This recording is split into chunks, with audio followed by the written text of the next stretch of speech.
Why do I think words are just fascinating? And I love learning words, the meaning of words. I think it's important because we say so many words today. We are constantly just casting spells on each other constantly. We're just saying things we don't know what they mean. I'll give you a perfect example. The word church, all right? The word church is an English word, church, and that comes from the Scottish word kirk, which comes from the Roman word Circe.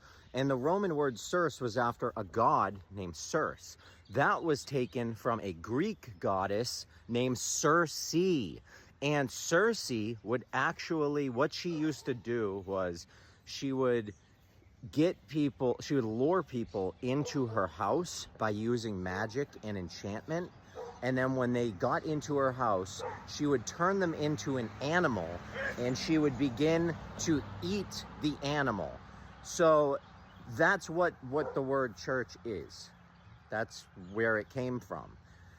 You kind of understand what I'm saying? So that whole idea of enchanting somebody in and then feeding off of them, off of their soul, that's all tied into that word. I'm not gonna lie.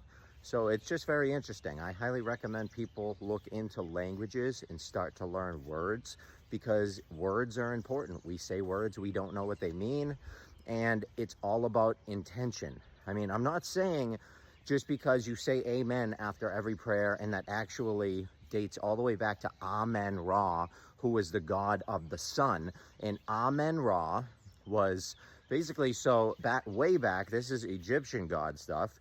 We have Osiris, Isis, and Horus. Osiris was the sun god.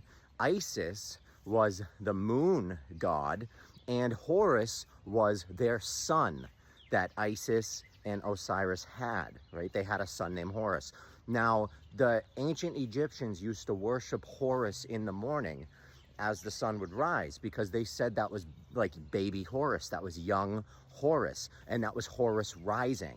And that's where we get the word horizon from. It's from Horus rising and dates all the way back to those Egyptian gods. So again, learning words, understanding what we're saying, understanding the meaning of these words, I believe it's very important. I believe it's very exciting, and I believe it's very fun. But if you like this kind of stuff, follow me. Yes, I am a flat earther. I do believe the earth is not a spinning ball. And I mean, it's more than that. I know it's not a spinning ball. I do think the shape can still be somewhat up for debate. I mean, I believe it might even be slightly concaved, but I definitely know it's not a spinning ball spinning 500,000 miles out chasing a galaxy. It's going crazy. Oh my God. 66,700 miles an hour. It's spinning around the sun, and it's chasing the sun 500,000 miles an hour. It's spinning 1,000 miles an hour at the equator. All these, Nah, it's not doing any of that. It's perfectly still, but they want your mind spinning 5,000 million miles an hour, because when your mind is never at rest, you will never be at rest. And somebody that's never at rest will truly never be at peace. They'll never understand what that even means. But again, this is all entertainment and satire only. I love you all. Check my website out. I get highly banned and highly censored with thesun33.com. And on my website, you can find all of my platforms, all my locations. I'm also going to be putting out a podcast very soon. I'm working on it right now. And I'm working on some really good reading material, some books that I will be selling on my website.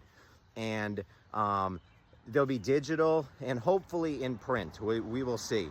But will be some digital books. I'm putting together some amazing courses, very cheap. And they're lessons just on all of this stuff that I talk about on TikTok. But I'm going to dive way deeper and say some things that I'm just not allowed to say on here because I get messed with too often. But I love you all with thesun33.com, and have an amazing day.